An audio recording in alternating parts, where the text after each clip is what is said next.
Hello. This is a video for the module TMM2051 New Testament Studies, and in this half term we're looking at St. Paul in the Corinthian correspondence, and this is now week 9 of the 10-week course, and for this week's session we're going to be looking at ritual meals in 1 Corinthians 10 and 11, and this is one of our assignment topics.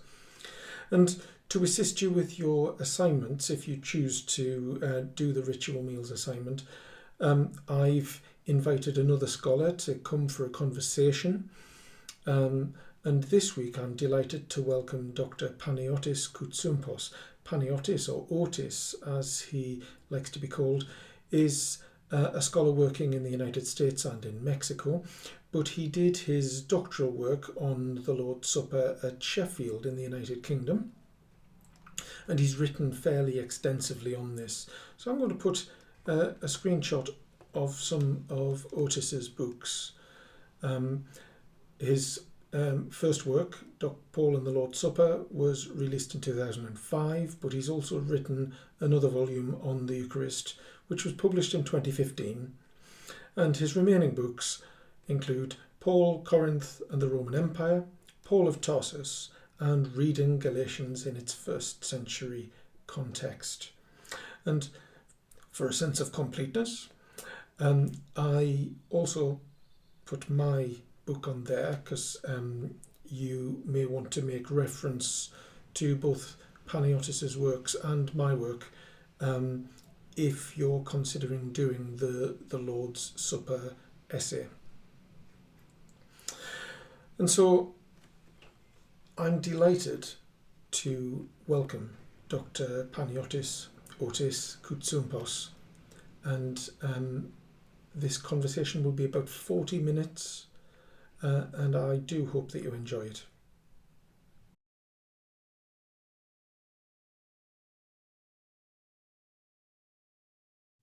Yes, thank you, Dr. Michael Lakey.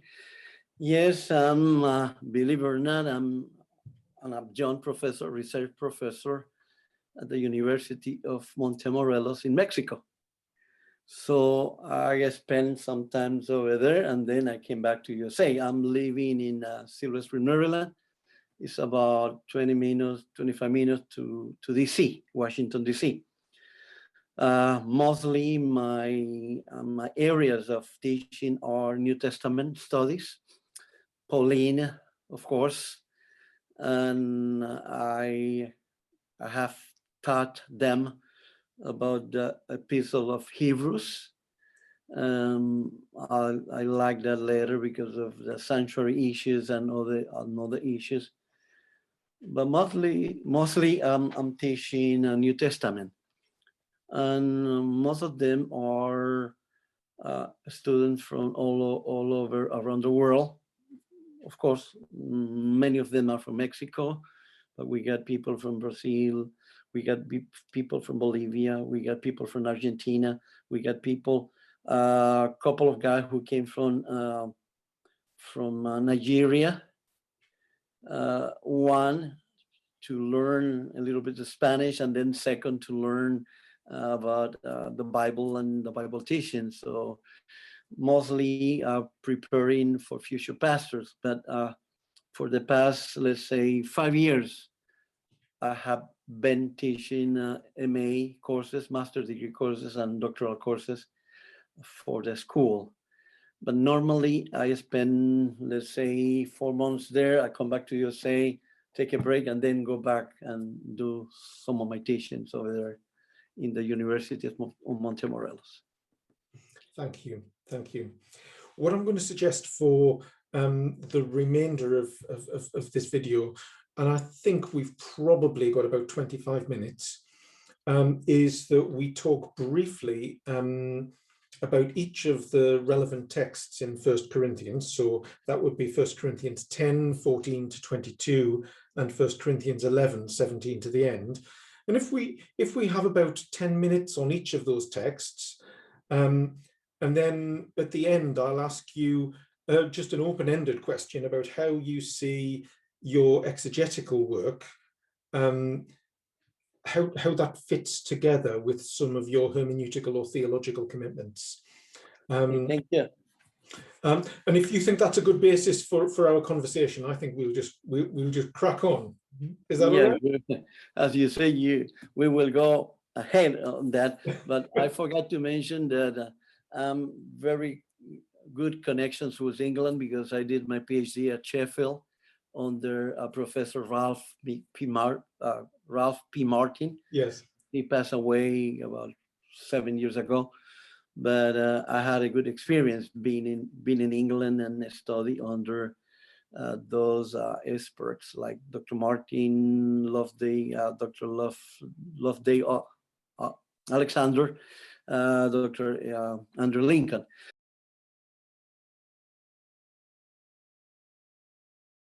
But going back straight to the text, there's kind of a issue in regarding to 1 Corinthians 10, 14 something, where people let's say it this way, let me say it this way, scholars are debating of the inconsistency that they see in Paul. Probably for me, the main issue is not Paul and the hermeneutic that he's using there, but probably the main problem should be, well, I should say me, that I try to understand Paul giving a green light to people who is eating meat, let's say it, and people that they don't eat meat. This is not an issue of being vegetarian or vegan or whatever you could call it these days. Most people nowadays are vegan. In those days were different. As the text says, and most of the scholars know, in those days, meat were sold in the marketplaces, and most of the meat were sacrificed to the idols. And in that concern, that was one of the main problems that people had in those days, especially the brethren, the church members at Corinth. There was an issue, and this is in a sense related to chapter 8, 1 Corinthians chapter 8 also, when Paul says, well, might as well, if you need to eat meat, go ahead and eat meat. So people see, or scholars, or some commentaries, especially remember now one of the latest written by Ciampa and Rosner, one of the latest published by Ehrmans, and also Gordon Fee. He's a commentary on 1 Corinthians, the revised version, that he's changing a little bit on the issue. He says, the problem was not the meat, the problem was that the philosophical and theological conception of the brethren in Corinthians. Some of them were, I should say, very comfortable living in that kind of environment. That was their setting, their context. So yes, some of them didn't have problems. I was the one before when I finished my PhD that I thought that the Corinthians were the problem. Nowadays, people are thinking that, well, Paul was the one that misunderstood the Corinthians. And the problem was not the Corinthians, the problem was Paul. So for me, it's a combination of, like, the Apostle Paul wanted to teach them how to live a, let's say, better life in that context. We are talking about a Gentile context. We are talking about in that Greco-Roman world, that people were open to do things that for them it was a normal custom. Let's say nowadays in our churches, our communities, people do things this day that are becoming normal customs. 10, 20 years ago, it was kind of a little different. Nowadays we live in what they call postmodernism. So we have to be careful. I could say that we put too much into the text, and doing a wrong hermeneutics, because when we analyze and do linguistic analysis, we see that I think Paul was saying something completely different that the way we understand nowadays. All right, thank you. Can you say a little bit more about how Paul is addressing the question of this disagreement in relation to whether it's licit or otherwise to consume meat that's been sacrificed and bought in the market? Just to give the students an overview of the passage, in 1 Corinthians 10, 14 through 22, Paul refers to three quite distinct, though parallel, dining events.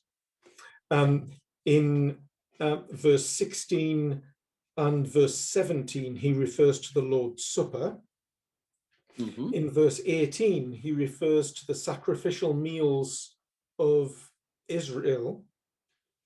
And then in verse 19 and 20 and 21, he refers to the Greco-Roman sacrificial meals. And then in verse 22, that's when he reaches his crescendo and then says, well, we don't want to make the Lord jealous, do we? Mm-hmm. And so we've got those three meals. What exactly do you think Paul is doing in mentioning those three meals in that way? For me, the Apostle Paul was trying to teach the Corinthians to the right tradition. Like, for example, when you read 1 Corinthians 15, the resurrection, he says, this is what I taught you in regarding to Jesus' tradition. So he's coming back, referring to what Jesus did with the apostles. I don't want to go into too much in the issue of meat and vegetarianism, vegan thing, because actually this is not the problem that they have before. Remember, most of the members were Gentiles.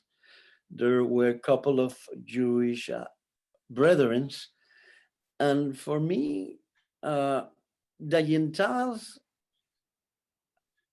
were the ones who were giving more hard time to Paul that instead of the Jewish people. Some scholars see it the other way around. Of course, as we know, Jewish or Judaizers were coming from Jerusalem, coming from other parts of the region, trying to straight up Paul in his theology and his view of many issues. But remember, idolatry was one of the biggest problems the early church faced in those days. One of them. There were several secondary issues, but Paul was trying to go to the point. He said to the Corinthians, you mentioned a couple of texts or several texts there. He said there, if you go and buy the meat, do not ask for it. Buy it and eat it. Of course, when and I'm reading also in my iPhone the Bible version that I have, Paul says that remember, you cannot drink from the cup of the Lord and from the cup of the demons. Somebody says, well, I was this guy. He also passed away, Steven Seagal. He wrote about Paul, and also Paula Fredrickson is one of the latest interpreters about Paul that somehow they consider Paul a pagan, because one of her books, probably Dr. Lakey saw it. The title is Paul, the Pagan Disciple. And I said, well, not necessarily. What he did was, or in other words, he not became a pagan. For me, the Apostle Paul was a very adaptable person. He lived in a context, Roman context, Greek or Roman background. He knew what was going on. He knew the problems, and he was trying to help some of those sisters and brothers to understand what to do and what was the right behavior when it comes in the church. Of course, they say, whatever you eat in your house is in your house. When we come together for fellowship, for communion, we have to be very careful what we do, and we have to remember that we are not eating alone ourselves. First, the meat was sacrificed to the idols. Second, some of this, oh, by the way, don't forget that also in these meat shops and supermarkets, let's say like that, they had kosher meat too. So not necessarily everything that was sold in the market was pagan. So I guess the Christian in those days had that choice. And if we really understand what Paul saying is, be careful. I'm reading in verse 21, 1 Corinthians 10:21. I read in the last part, you cannot eat at the Lord's table and the table of demons too. What is exactly the Apostle Paul saying over there? We could reach any conclusions. It would be good if we were doing this kind of a dialogue with Paul, Dr. Lakey, and myself. Think, hey, Paul, explain to us what was going on. What did you say to the brethren? Remember, most of the letters that the Apostle Paul wrote and others disciples, they were reading aloud to the churches, to the house churches, to the communities. And some of the communities, sometimes they wonder, hey, why Paul is saying here? In one sense, 1 Corinthians 10, he says, well, if you want to eat it. 1 Corinthians 8, be careful, do not eat it. Is he contradicted himself? His theology, his views, his philosophy is not a straight line of thought, is inconsistent. I don't see it. You know why? Because remember, besides being a theologian, besides being a philosopher, besides being something else, Paul was a pastor. And as a pastor, and you are a student that will listen to this conversation, we have to be very careful what we say to our brothers and sisters. Paul is being very careful, and he was trying to not just dealing with the issue of idolatry, meat, or eat or not eat, but he was trying to deal with the issue of unity. After all, in all these conflicts, in all this situation that we have, and remember, 1 Corinthians and 2 Corinthians are one of the letters that put Rose in a very critical situation. There was a lot of tension, a lot of conflict, dissension, schismata, as the Greek says. There was some problems going on in the churches, especially in the house churches. That Paul wanted to be careful not to cut and said, well, this is it. Whoever is with me, go with me. Whoever is go with them, go with them. But one of the main purpose was to keep the unity of the church. Thank you for that. Thank you for that. One of the things, we need to move on to look at 1 Corinthians 11 a little in a moment, but one of the things I'm fascinated by is the idea that by arranging his passage in 1 Corinthians 10 as a running argument that goes from the Lord's Supper through Jewish sacrifices onto Greco-Roman cult meals, Paul seems to be implying at some level that there's a parallelism between them, that actually in terms of the significance of the dining for the community that had the meal, that there was some sort of similarity or analogy of function and process between those three events. And one of the reasons I mentioned that is because of course, when we get to 1 Corinthians 11, there's obviously something deeply wrong from Paul's point of view about the way in which the Corinthians are celebrating the Lord's Supper. And we can say I'm going to ask you to say a little bit about what you think's going on there. But there's also something really interesting about Paul's response to that problem, which is to link the meal really quite explicitly with the remembrance of the death of Christ. And actually, and I wonder whether, in the context of the broader section of Corinthians taking in both passages together, whether that implies at some level that for Paul the Lord's Supper was a meal, a community meal, but also a community meal associated with a very particular act of sacrifice. At the beginning, you said something interesting. I was dealing when I started my research, and actually the idea came from Dr. Martin, because since he did his MA at Manchester University, his MA thesis was on the Lord's Supper. And I remember he told me, Otis, you have to be very careful what you're saying and what you're going to do, because I'm going to be watching you.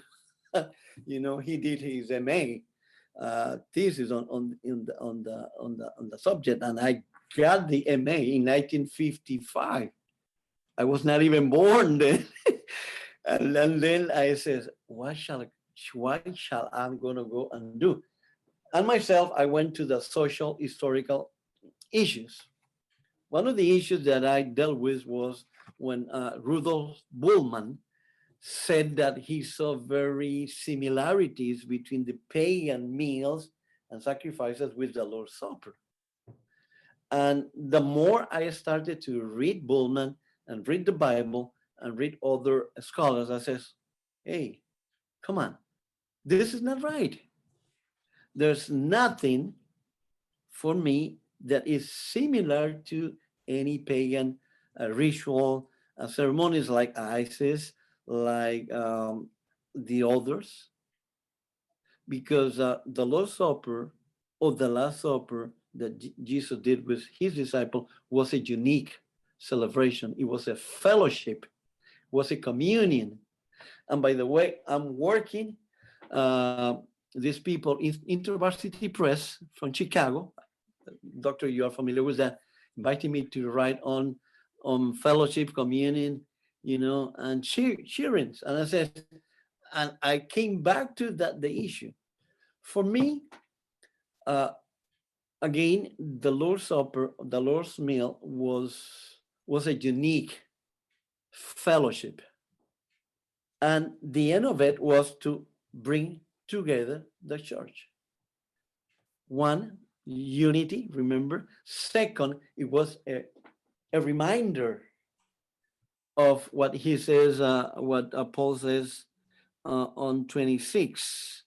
I'm reading from my phone what it says in verse 26. For every time you eat this bread and drink this cup, you are announcing the Lord's death until he comes again.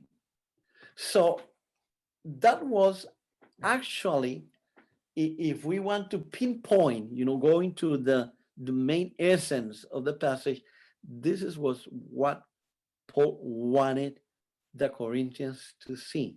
This is also a fellowship meal that we come together with the purpose in mind that every time we celebrate the Lord's Supper, as he said in verse 26, we are proclaiming that Jesus is coming soon. So, of course, there's a lot of different views uh, regarding to this one.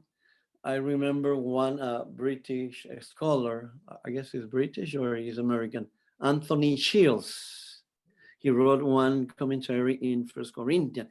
Especially, I like the pastoral one when he emphasizes that Paul was not fighting with anybody about meat, about food, about nothing. Is get ready the people because Jesus is coming after we celebrate. Because remember, in those days, the disciples were expected to Jesus coming soon. And also remember, every time the disciples reach in those days, even though I'm going a little bit far away of the question, they always greet themselves as Maranatha. Yeah. Maranatha, meaning Jesus is coming. So that was one of the main concerns that Paul, of course, there was a lot of misunderstandings. And I think Paul misunderstood them, and the Corinthians misunderstood Paul in some areas that actually, if you see it closely, they were almost saying the same thing. Because who taught them about the Lord's Supper, about the resurrection, about the second coming? Was Paul. And even though Paul, remember, Paul spent more than 18 months in Corinth, he has a good chance to teach them very well about the Lord's Supper, about the importance of getting together for fellowship, for communion, and also at the same time sharing. Going back to the other question, what kind of meal was this one? Remember, there was two kinds of meals in most of the house churches. They ate together what Dr. Lakey knows I call Iranos. The famous Iranos term is not my own idea, but I got it from Peter Lamp. He used to teach here in the States in one of the seminaries in Virginia. Now I think he's in Heidelberg in Germany. He said that before the actual Lord's Supper, there was a fellowship meal, the Iranos. What was happening in Iranos? The people bring food like a potluck. I think you guys also use that expression in England. The potluck, everybody put everything together and we eat together. But there was a big issue there. The main members of those house churches were not able to come on time for the meal. And because of that, that creates a very, very, very strong situation. And I show this to your professor. This guy, he's saying that I was wrong. Well, he didn't say that. Sorry. He says that, well, hey, Otis, you see it this way, but I think it's not necessarily that they come late. And I said, but so what's the issue? He says, well, the issue was that when they come together, they receive a different meal. The actual meal was eaten by the rich people in those days. That remember, they were the owners of the house churches. And then because that's why in chapter 10, remember, Paul rebuked them and says, hey, what are you doing? Stop doing this. This is creating problems in the church. Remember, we're celebrating the Lord's Supper. So it's better for you to go and eat beforehand than do what you're doing. Your behavior, in other words, is not the right one. So Paul is trying to save the sacredness of the Lord's Supper, and he was one of the one who was trying to make sure that there's a differentiation. There's a difference between this meal here and then with the Lord's Supper. Some of them, remember, the pagans, brother, for them it was the same thing. As soon as they finish one meal, they go to the other one, and look like in that way they lost the real essence of the Lord's Supper, that was fellowship, communion, not just with the brethren, but remember, we are talking about, as Paul says, the bread and the blood, which represent Jesus Christ. So I think there's a few issues there that I think would be helpful for me to clarify for our students. I mean, the first thing is that I'd want everybody to I'd want all of the students to notice how you and I are bringing slightly different ideas to bear upon the text. And so I'd say that I'm a good deal more comfortable talking about the meal as a sacrificial meal,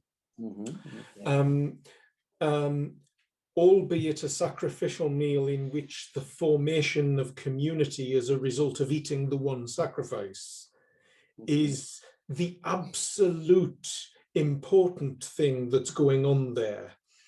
And I think what's interesting there is how much unanimity there is between us about the meaning of the meal, even if in terms of our respective descriptions of the process might be slightly divergent in places. You know, so we both agree that the unity of the community is the essence of the meal. It's just I think I probably phrased that more in terms of sharing in a sacrificial dinner, rather than as a community meal, if that makes sense. I think another thing that would be interesting for students to recognise is how even I think we both agree that that inequalities of food are a problem for Paul in the context of the Lord's Supper, but he isn't primarily addressing the question of unequal distribution of food.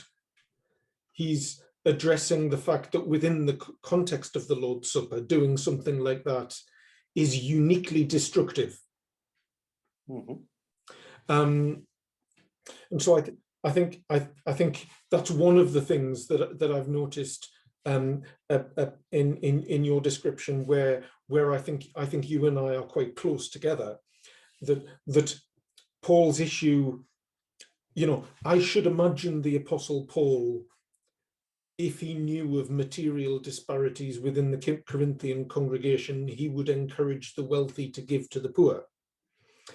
But he isn't primarily talking about redistribution in chapter 11. He's talking about a ritual failure. And the ritual failure is you cannot celebrate the Lord's Supper in the same way that associations celebrate their banquets, where, you know, the host and his honored guest might get turtle doves. And as one Roman satirist said, I had to make do with a magpie that died in its own cage. and there is a sense in which for Paul, the inequity of dining is chiefly a theological problem that's causing a barrier to community cohesion. Yeah. Would you say that I've accurately described both our similarities and our differences there? Yeah. By the way, I'm going to include some of those ideas in my second edition of my book. I like it because this is what this guy is saying, that I need to be more, to be more clear of that the way you address it. So I like that, and don't be surprised. Your name is going to be there. So yes, we agree. completely. In that sense, you put it in a better term than the way I was trying to say it. Probably I was trying to use more like layman terms, because I know there are some students that as a professor, we need to clarify. But yes, every single aspect that Paul deals in 1 Corinthians 11 is in regarding to what you mentioned. The warning was, be careful, brothers, what you are doing here. This is not another meal. Remember, this is the Lord's Supper that has a very theological and profound meaning. And that's why, go back to verse 26, what we're doing here is a remembrance that Jesus is coming soon. So we have to be careful the way we do it, and we cannot disregard our poor members. It's not their fault that as you know, most of them were slaves, and slavery in the Roman periods was a very, very interesting issue to deal with, and especially most of the members. And I have to be very careful, because Dr. Lee will tell me, no, it is not most of the members. Some of them were slaves. And I should say, please clarify, because as I can see it, and nowadays, I think more of the half of the members were slaves. And slavery in those areas, in those days, and in that context, was very important to understand. But yes, the significance and the theological significance of the supper was this theological emphasis that the Apostle Paul wanted to stress it. This is what we are trying to teach here, is that as long as we participated, we sharing with the cup and the blood, we are announcing that Jesus is coming soon. So, meaning, in other words, that we have to be careful with what we're doing here in the church. And above all, well, what you mentioned, we agree, is the unity of the church, the unity of the community. Because as you said, the different of meals that they participate, that create serious issues. Even in these days, when we do potlucks in our churches, we cannot be selective and says, for brother and sister, so and so and so, we're going to give them this. No, we have to be open, and everything is the same for everybody. Because if not, we will go back to Corinth and having the same issues. Yes. Yeah.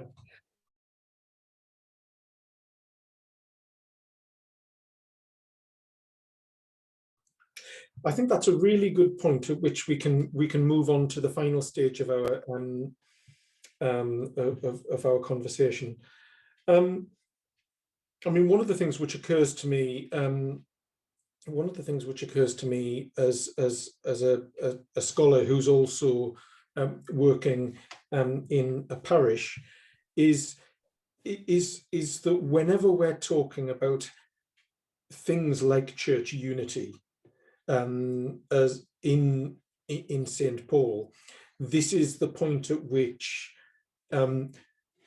what we do when we're doing exegesis, what we do when we're doing church living, and then what we do in the middle when we're doing all of the theology and the hermeneutics that get us from the Bible to the life of the church. This is the point at which it's most important that as ministers and as scholars, we kind of show our working. And so one of the questions I would ask, and it's an open-ended question, is how do you see your exegesis, your reading of what Paul said in the past, how do you see the significance of that for the life of the church in the present day? You've already hinted a little bit in one or two ways, but actually maybe you could say more a little bit about how you're reading the Bible theologically and pastorally and hermeneutically yourself.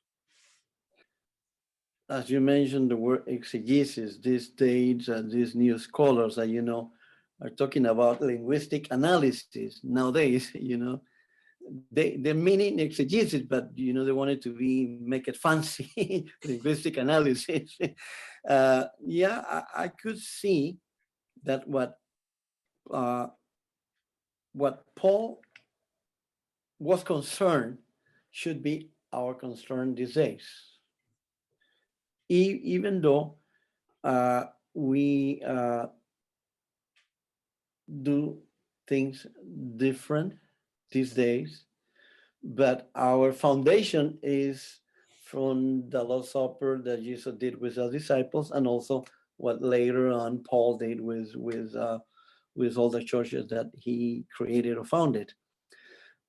There's a lot of issues here. As you know, I'm here in the other side of the Atlantic, and you have seen the various social issues going on around in the secular world in the States. Believe it or not, that issues have been coming close to our churches. Because one of the things that people say these days is, well, the world, people are outside are demanding and talking and saying that there's injustice. What about in our context? What about in our churches? Can we see injustice in the way we do the Lord's Supper these days? For example, I see many people that they don't do foot washing anymore. And nowadays, they are not even thinking about it. With this COVID pandemic, everything is done via Zoom. So half of the Lord's Supper we will do rightly, but what is the other half? That belongs to the past.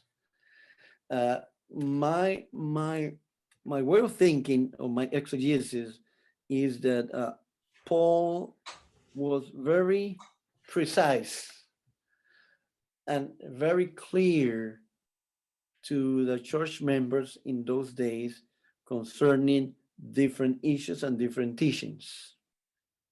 That some of those people, or some of us, do not understand. I should say this is another way to say it or look at it. The best thing for me, and I think in my mind, well, what about if the Apostle Paul was with me in my churches these days? What would be his reaction in the way we are doing things, especially in the Lord's Supper? My background, my context as a Christian is more Protestant, more toward evangelicals, and for example, in my churches, we try to do foot washing and then the Lord's Supper, which is not normal these days. It's not common, in other words. But Paul was not, as you said, Dr. Lakey, Paul was not necessarily concerned about the food per se in itself, but he was concerned about the unity and the proper order of doing the Lord's Supper. Because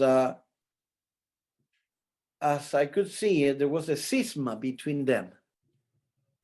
And looked like they were trying to do one aspect of the Lord's Supper in one way, and then try to include what they learn about the Lord's Supper and the way Paul taught them to do it. In other words, the Jesus tradition, the way to do things. So probably, I think at the end of the day, we will try to understand better the apostle and trying to go and see if in the way of practicing, in the way of fellowship and communion, there's something new that we could do better. I guess that will be to be closer to what Paul says that we have to do in the Bible. Not necessarily all the time we could be so precise, but Paul wanted not just the Corinthians and all the Christians in those days in the first century in the Roman times. He wanted us to understand that as long as you decided in your churches to do the other meal, the Iranos meal, before the Lord's Supper is fine. You could do it. But remember, do the Lord's Supper the proper way, because theologically speaking, it has a very deep meaning regarding of, Jesus' resurrection, Jesus' second coming, regarding of what is important for us to understand about the Lord's Supper. And the Lord's Supper, if you see it like this, is about Christ. Every single aspect is connected to our Redeemer. And remember, he was the one who instituted the last meal, or the Lord's Supper, in other words. We're almost at time, but I just want to tell you about a small epiphany that I've had as you were describing something, and when you made the connection between the Lord's Supper and foot washing. It occurs to me that if one of the social problems, and of course it wouldn't have been perceived as a social problem by Greeks and Romans in associations, but if one of the social problems was that when ancient associations dined, they dined in such a way as to affirm the existing hierarchy. Exactly.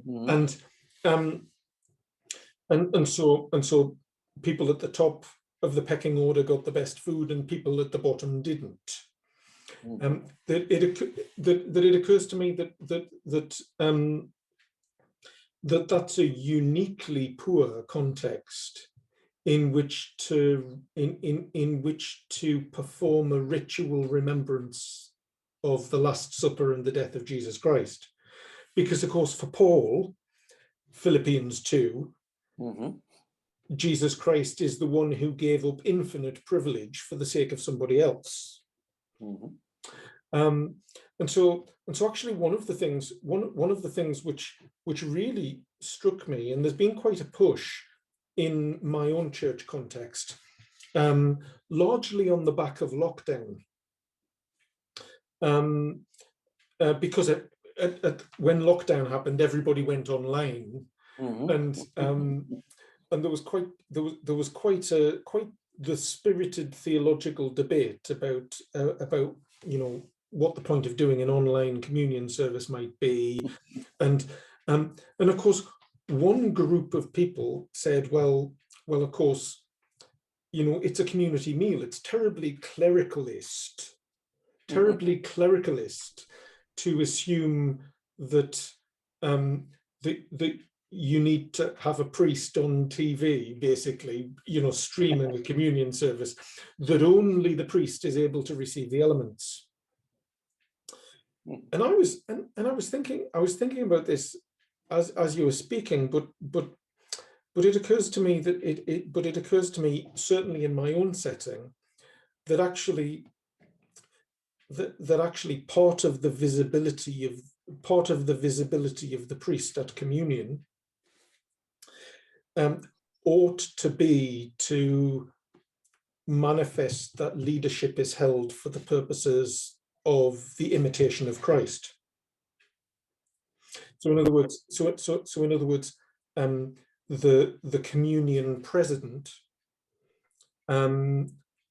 ought to be visible, precisely so that in that moment of visibility, they can wash everybody's feet. and of course, and I think that's a good deal less clericalist than it might appear. It seems that the expectation of Paul that the high status members of the church would either eat at home or wait for the poor status members of the church is such a disruption to the traditional way in which these meals were ordered, that actually you can see in some respects there's a critique there, which is I think far more demanding than traditional arguments about anti-clericalism. You know, it's much more demanding than that. It's not you should have no distinctions among you. It's that if there are distinctions among you, those of you with responsibility have a unique responsibility to debase yourself in order to wash the feet of the poorest. And that, in some respects, that's much more demanding. Exactly. And so actually, I rather quite like your drawing together of the foot washing and the Lord's Supper. And of course, in my church context, we tend only to wash feet on Maundy Thursday. You know, when we're thinking about the Last Supper. But I'm wondering, I'm honestly wondering whether the liturgy of Maundy Thursday, which involves usually the president of the congregation washing the feet of often the oldest or the youngest, I'm actually wondering if there's if there is a way of liturgically enacting that on a more regular basis. And you've got me thinking. So this has provoked a kind of minor epiphany in a whole series of questions for me. So thank you. Okay, thank you. Now we've overrun a little bit, but it was worth it. Thank you so much for this conversation. Dr. Coutsoumpos, Otis, I'm very grateful to you for sharing this time. God bless. And you know, I do hope that it's your second edition of your 2006 book that you're preparing at the moment, isn't it? Yep. So I hope that goes well. When it comes out, I shall buy a copy and read it with pleasure. Okay. After we talk, it's gonna be a different one now, because you clarified a couple of issues in my mind, and Dr. Lakey, that's the way he said, I guess, that you tell me. Thank you and for the opportunity and the chance of the privilege to talk with you and knowing you in person. Thank you.